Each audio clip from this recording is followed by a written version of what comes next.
بسم الله الرحمن الرحيم.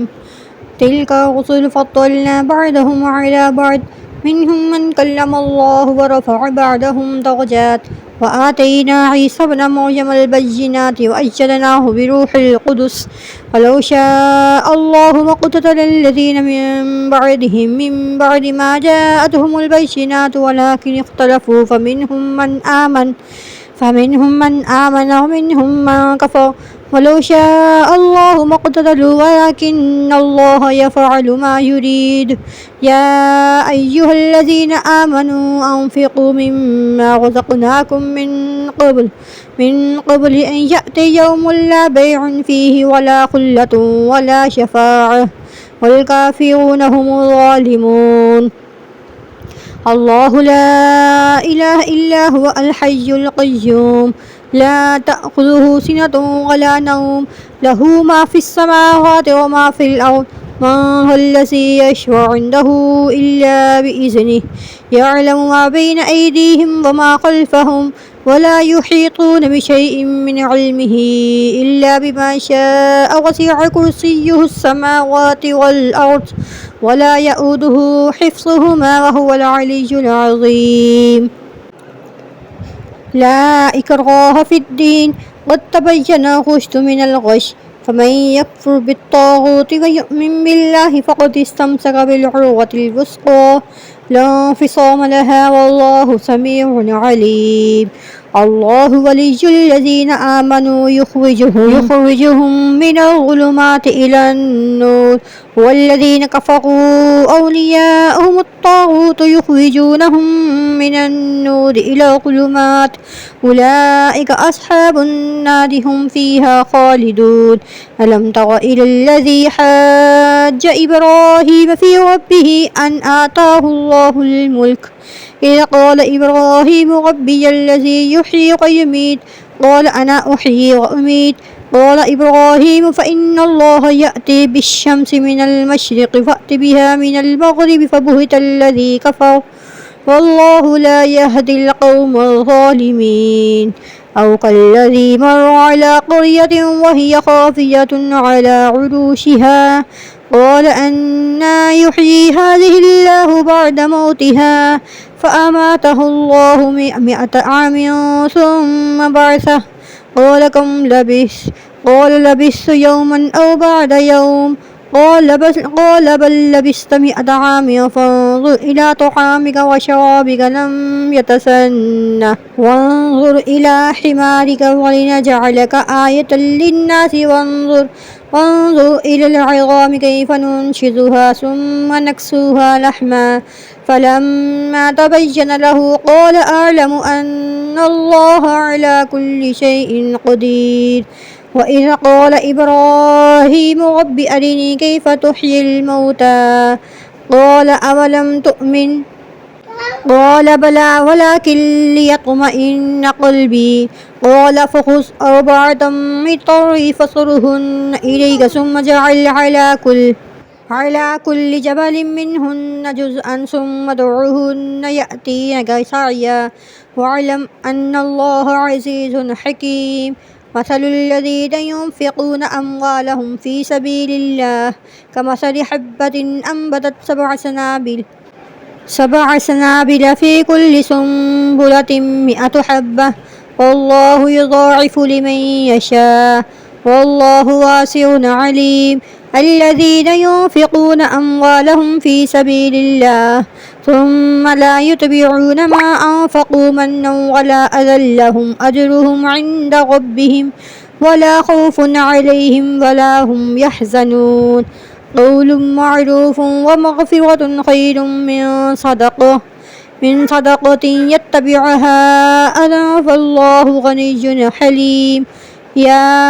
أيها الذين آمنوا لا تبطلوا صدقاتكم بالمن والأذى الذي ينفق ماله رئاء الناس ولا يؤمن بالله واليوم الآخر فمثله كمثل صفوان عليه تراب فأصابه وابل فتركه صلدا لا يقدرون على شيء مما كسبوا والله لا يهدي القوم الكافرين ومثل الذين ينفقون أموالهم ابتغاء مرضات الله وتثبيتا من أنفسهم كمثل جنة بربوة أصابها وابل فآتت أكلها ضعفين فإن لم يصبها وابل فطل والله بما تعملون بصير أيود أحدكم أن تكون له جنة من النخيل وأعناب تجري من تحتها الأنهار له فيها من كل الثمرات وأصابه الكبر وله ذرية ضعفاء فأصابها إعصار فيه نار فاحترقت كذلك يبين الله لكم الآيات لعلكم تتفكرون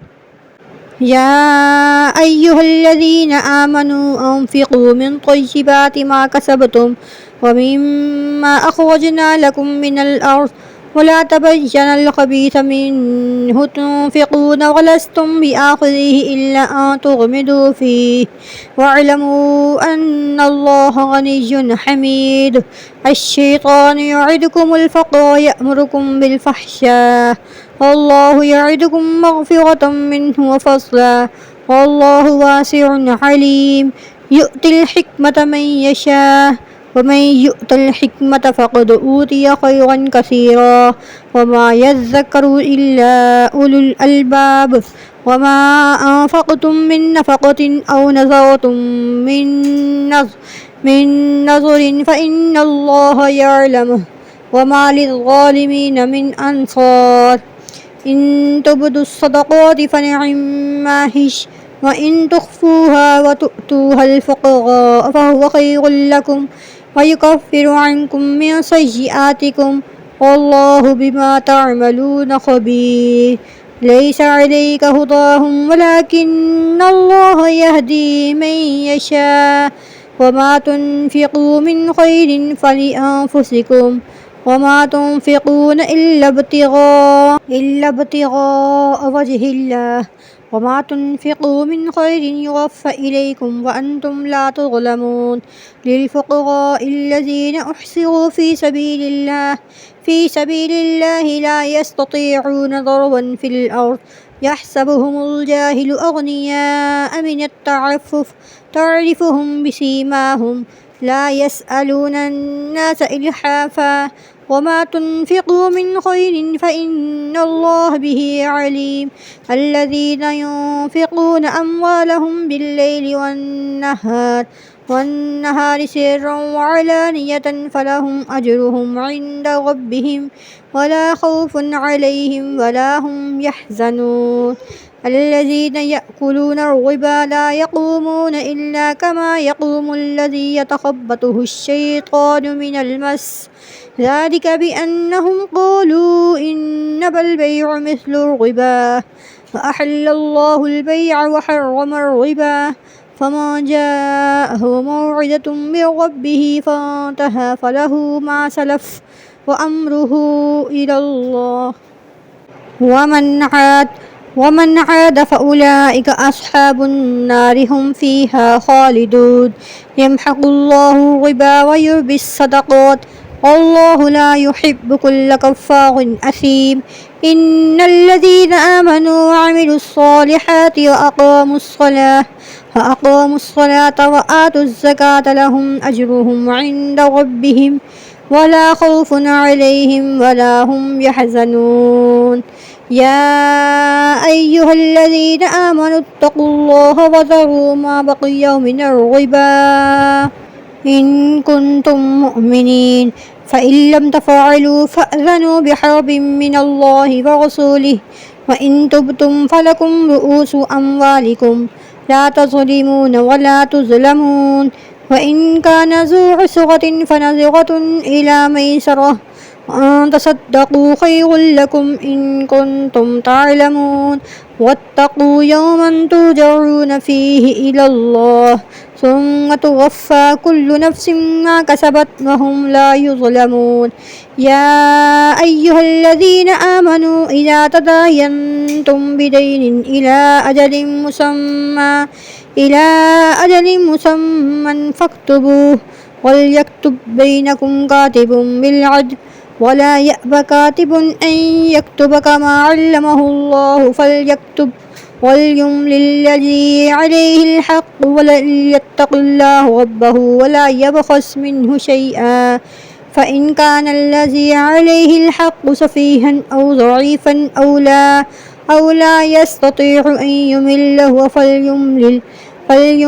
وليه بالعدل واستشهدوا شهيدين من رجالكم فإن لم يكونا رجلين فرجل وامرأتين ممن ترضون من الشهداء أن تضل إحداهما فتذكر إحداهما الأخرى ولا يأبى الشهداء إذا ما دعوا ولا تسأموا أن تكتبوه صغيرا أو كبيرا إلى أجله ذلكم أقسط عند الله وأقوم للشهادة أدنى ألا ترتابوا إلا أن تكون تجارة حاضرة تديرونها بينكم فليس عليكم جناح ألا تكتبوها وأشهدوا إذا تبايعتم ولا يضار كاتب ولا شهيد وإن تفعلوا فإنه فسوق بكم واتقوا الله ويعلمكم الله والله بكل شيء عليم وإن كنتم على سفر ولم تجدوا كاتبا فرهان مقبوضة فإن أمن بعضكم بعضا فليؤدي الذي نؤتمن أمانته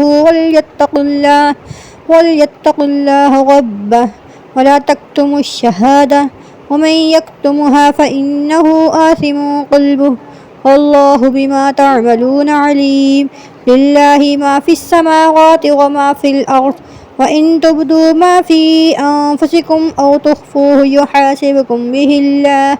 فيغفر لمن يشاء ويعذب من يشاء والله على كل شيء قدير آمن الرسول بما أنزل إليه من ربه والمؤمنون كل آمن بالله وملائكته وكتبه ورسله لا نفرق بين أحد من رسله وقالوا سمعنا وأطعنا غفرانك ربنا وإليك المصير لا يكلف الله نفسا إلا وسعها لها ما كسبت وعليها ما اكتسبت ربنا لا تؤاخذنا إن نسينا أو أخطأنا ربنا ولا تحمل علينا إصرا كما حملته على الذين من قبلنا ربنا ولا تحملنا ما لا طاقة لنا به واعف عنا واغفر لنا وارحمنا أنت مولانا فانصرنا على القوم الكافرين